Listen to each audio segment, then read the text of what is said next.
নমস্কার বন্ধুরা, আজ আমি তোমাদের যেখানে নিয়ে এসেছি তা নতুন করে পরিচয়ের অপেক্ষা রাখে না। তোমরা বুঝতেই পারছো, আজ আমি চলে এসেছি বেলুড় মঠে, যেটা হুগলি নদীর পশ্চিম তীরে এবং হাওড়া জেলায় অবস্থিত, এবং যেখানে রয়েছে রামকৃষ্ণ মঠ ও মিশনের হেডকোয়ার্টার্স, যেটি প্রতিষ্ঠা করেছিলেন স্বামী বিবেকানন্দ 1897 খ্রিস্টাব্দের 1 মে, এবং যার সঙ্গে জড়িয়ে রয়েছে রামকৃষ্ণ পরমহংসদেব, মা শারদা এবং স্বামী ব্রহ্মানন্দের নাম।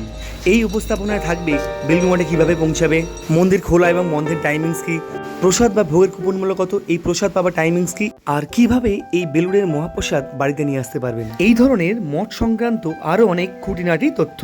তাহলে চলো আর দেরি না করে শুরু করা যাক ভিডিওটা। মন্দিরের মূল গেটে প্রবেশ করে একটু এগিয়ে এসে ঠিক বাম দিকে দেখতে পাবে রামকৃষ্ণ মিশন শিক্ষা মন্দির। হয়তো স্কুল বা কলেজের পরিবেশ ঠিক এরকমই হওয়া উচিত।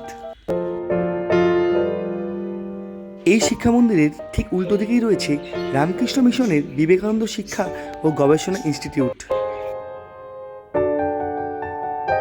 এটা বেলুড় মঠের মেন গেট।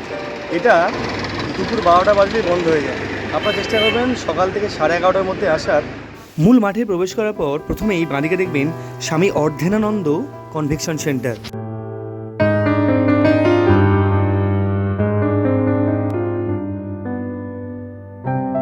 এরকম গোটা মঠ জুড়েই ছড়িয়ে ছিটিয়ে রয়েছে রামকৃষ্ণ মঠ এবং রামকৃষ্ণ মিশনের অ্যাডমিনিস্ট্রেটিভ অফিস। এই মঠ বছরের প্রতিদিনই সকাল 6:30 থেকে 11:30 পর্যন্ত খোলা থাকে আর দুপুরবেলা বন্ধ থাকে। আর বিকালের দিকে এপ্রিল থেকে সেপ্টেম্বর পর্যন্ত বিকাল 4টে থেকে রাত 9টা পর্যন্ত খোলা থাকে। আর মার্চ মাস থেকে অক্টোবর মাস পর্যন্ত বিকাল 3:30টায় মন্দিরের গেট খোলা হয় এবং রাত 8:30টায় মন্দিরের গেট বন্ধ হয়। এটাই মঠের প্রধান প্রবেশদ্বার। এটি সাঁচির বৌদ্ধ স্তূপ এবং অজন্তা গুহাগুলির প্রধান প্রবেশদ্বারের মতোই বৌদ্ধ শৈলী দ্বারা প্রভাবিত হয়ে নির্মিত হয়েছে। সেই ডানাতে পাবেন ঠান্ডা পানীয় জল আর নিঃশুল্ক জুতো রাখার ব্যবস্থা এখানে, আর অনুসন্ধান অফিস বা বেদান্ত সাহিত্য। আর এটা মঠের অফিস। এবং বাম দিকে হলো মন্দির, মূল মন্দির। আর এইভাবে গাড়িতে করে ঘুরতে পারেন আপনারা। অফিসের পিছনেই আছে কমন টয়লেট, পুরুষ এবং এদিকে মহিলা।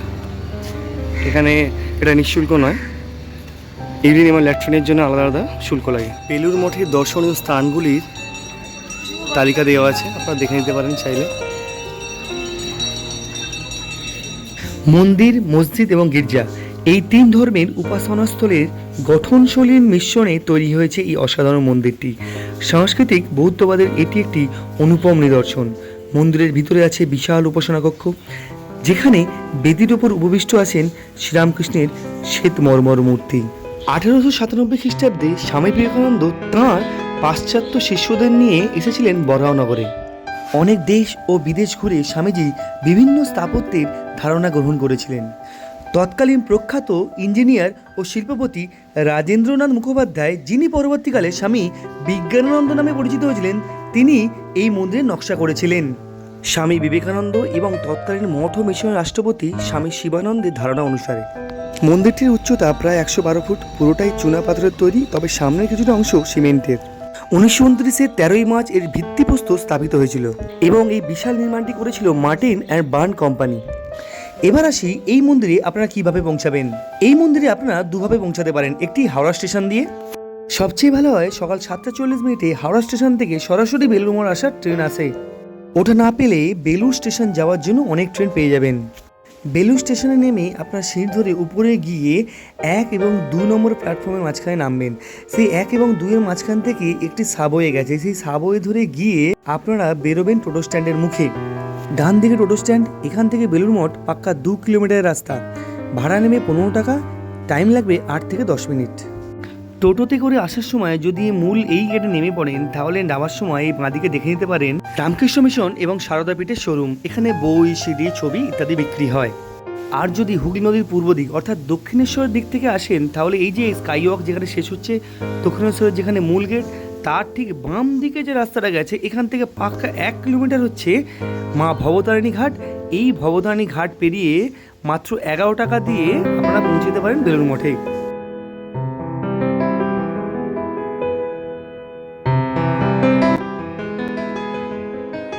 এবার আসি কিভাবে আপনারা বেলুড়ের মহাপ্রসাদের কুপন সংগ্রহ করবেন। মূল মন্দিরের গা ঘেঁষে ডান দিক থেকে যে রাস্তাটা চলে গেছে এর ঠিক পিছনে হলো মঠের অফিস।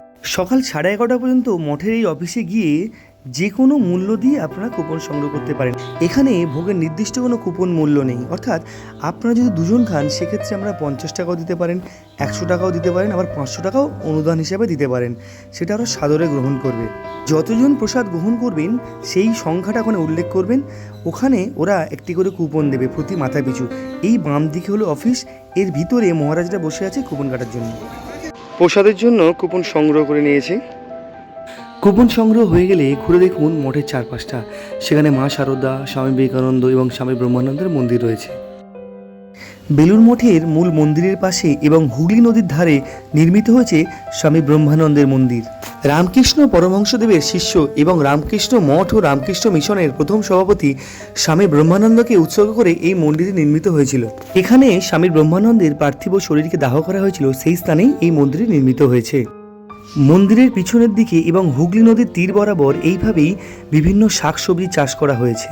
এই মন্দিরের ভোজনালয়ে প্রতিদিন প্রায় কয়েক হাজার পুণ্যার্থী অন্নভোগ গ্রহণ করেন। ব্রহ্মানন্দ মন্দিরকে পিছনে পেলে সামনে এগিয়ে গেলে দেখতে পাওয়া যাবে সামনে বেলুড় মঠের স্নান করার ঘাট।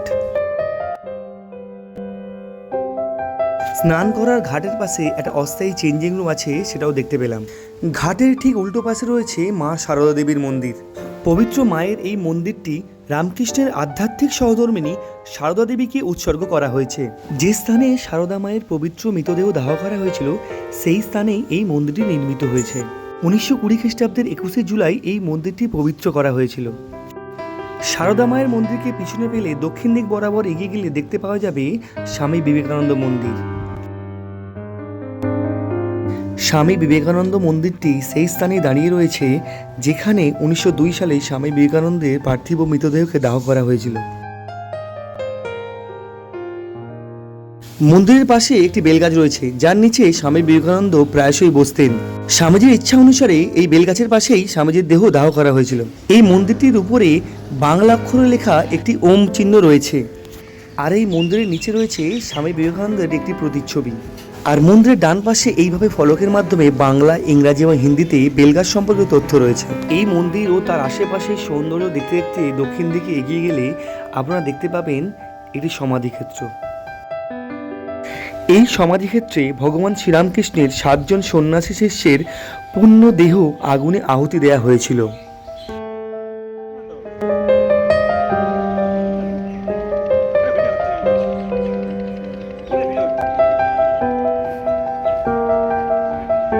এর আশেপাশেও বিভিন্ন শাকসবজি অর্থাৎ কিচেন গার্ডেন তৈরি করা হয়েছে। স্বামী বিবেকানন্দ মন্দিরে উল্টো দিকে রয়েছে রামকৃষ্ণ জাদুঘর। দ্বিতল এই জাদুঘরটিতে রামকৃষ্ণদেব, শারদাদেবী এবং বিবেকানন্দের ব্যবহৃত দ্রব্যের নিদর্শন রয়েছে। মঠ প্রদর্শন মোটামুটি শেষ, আমরা এবার প্রসাদ হলের দিকে যাব। তার আগে দেখুন গোটা মঠ চত্বর জুড়েই আছে এই ধরনের সুন্দর সুন্দর ফুলের গাছ। বাম দিকে মূল শ্রীরামকৃষ্ণের মন্দির, মাঝখানে মাঠ এবং দূরে ডান দিকে যে অংশ দেখতে পাচ্ছেন সেখান থেকেই প্রসাদ হলে যাওয়ার রাস্তা, নদীর ধার বরাবর। এখান দিয়ে এটা হলো প্রসাদ হলে যাওয়ার রাস্তা। উপরে লেখা আছে ওয়ে টু প্রসাদ হল।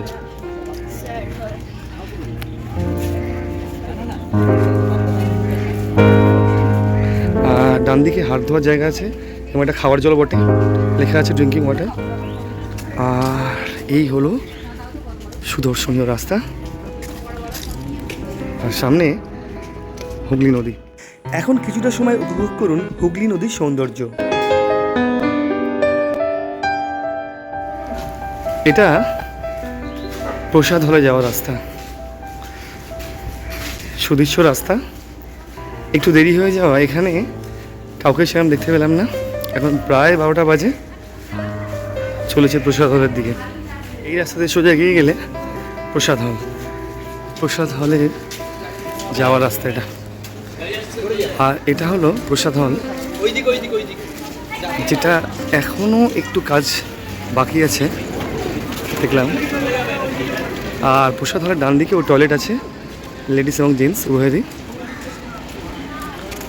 প্রসাদ হলের সামনেটাও খুব সুন্দর সাজানো গোছানো। চলুন এবার ভিতরে প্রবেশ করা যাক। দিকের এই বিল্ডিংটা মা শারদা ভবন, থাকার জায়গা। আর এটা হলো প্রসাদ হলে যাওয়ার রাস্তা।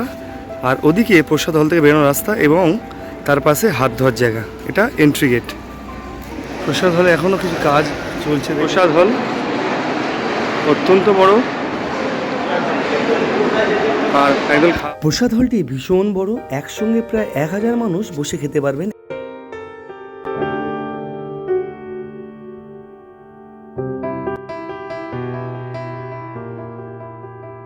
আমাদের বসিয়ে দেওয়ার পর ভোগ পরিবেশন শুরু হলো। প্রথমে দেওয়া হলো আমাদের খিচুড়ি।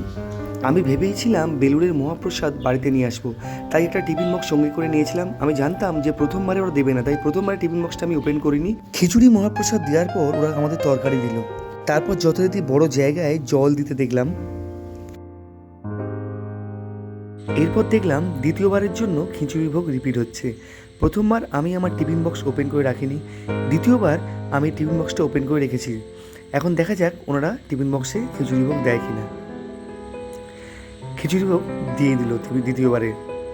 অর্থাৎ আপনারা চাইলে এইভাবে কিন্তু বাড়িতে পার্সেল নিয়ে আসতে পারেন বেলুড়ের মহাপ্রসাদ। আমি এইভাবেই বেলুড়ের মহাপ্রসাদ বাড়িতে এনেছিলাম। এইভাবে আপনারাও যদি চান বেলুড়ের মহাপ্রসাদ বাড়িতে নিয়ে আসবেন, তাহলে সঙ্গে করে ছোটো বক্স নিয়ে যেতে পারেন। এরপর ওরা নিয়ে এলো পাঁপড়, তো যথারীতি পাঁপড় পাতে দিয়ে দিল। তারপর যথারীতি বড় জায়গায় করে এলো চাটনি। জলের গ্লাসটা ছোট হওয়ার কারণে হয়তো আবার দ্বিতীয়বার জল রিপিট করতে এসেছিল। সবশেষে যথারীতি চাকা লাগানো জায়গায় এলো পায়েস, সুস্বাদু পায়েস। আমার টিফিন বক্সেও দিল এবং আমার পাতেও দিল। খাওয়া শেষ হওয়ার পর একদিকের ব্যাচ উঠে যাওয়ার সঙ্গে সঙ্গেই এইভাবে টেবিল পরিষ্কার হতে লাগলো। অনেক কর্মচারী আছে দেখলাম যারা কিনা সঙ্গে সঙ্গেই টেবিলটাকে সুন্দর করে পরিষ্কার করে দিচ্ছিল।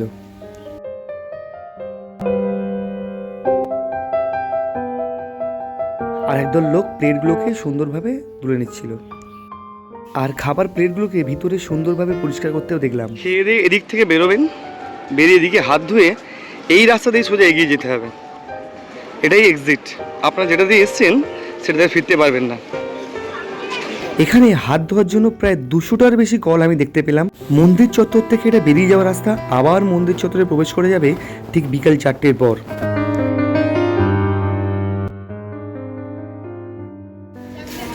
এক্সিট গেট দিয়ে বেরিয়ে একটা বোর্ড লাগানো আছে, বিশ্রামাগার, বাস স্ট্যান্ড এবং ফেরিঘাট সবই বাম দিকে তীরচিহ্ন দেওয়া আছে। চলুন বাম দিকে এগিয়ে যাওয়া যাক। বেরিয়ে বাম দিকে আপনারা টোটো স্ট্যান্ড দেখতে পাবেন, সেখান থেকে টোটো ধরে আপনারা বেলুড় স্টেশন বা অন্যান্য জায়গায় যেতে পারেন। আমি যেহেতু এখন দক্ষিণেশ্বর যাব, তাই মূল গেট থেকে বেরিয়ে হেঁটে হেঁটে সামনের দিকে গেলাম, তারপর ওদিক থেকে ফেরিঘাট যাব। তো হেঁটে হেঁটে যাওয়ার সময় দেখলাম বাঁদিকে অনেক কিছু জিনিস বিক্রি হচ্ছে, তো আপনারা চাইলে এখান থেকে অনেক কিছু কিনতেও পারেন। এই ধরনের সমস্ত কানের দুলের দামই 30 টাকা করে বলল।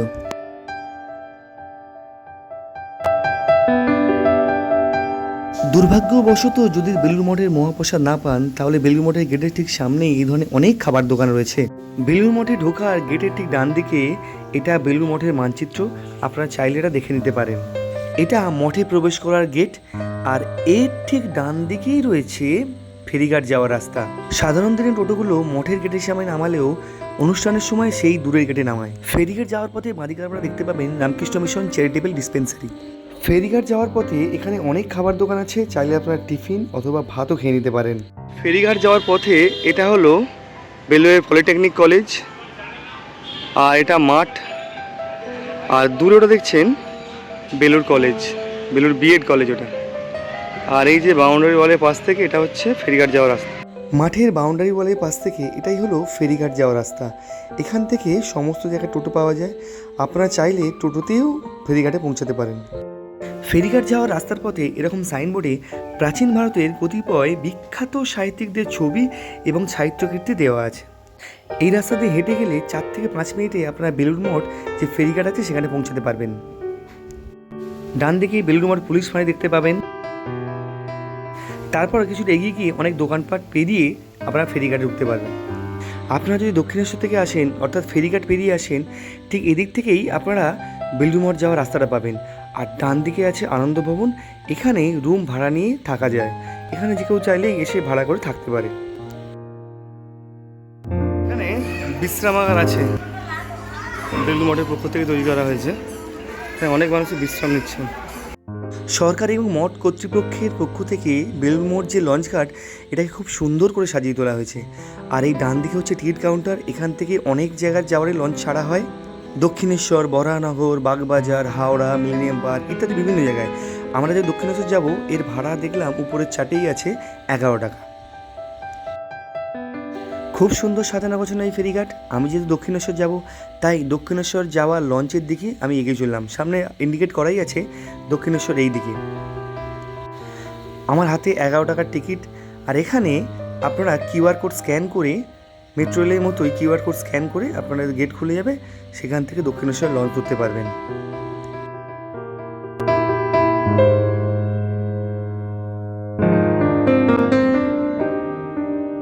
হুগলি নদীর উপর থেকে বেলুড় মঠকে ঠিক এরকম লাগে, দেখুন সেই দৃশ্য। আজ এই পর্যন্তই। সকলে খুব ভালো থাকুন, সুস্থ থাকুন। দেখা হবে পরের ভিডিওতে। সকলকে অসংখ্য অসংখ্য ধন্যবাদ।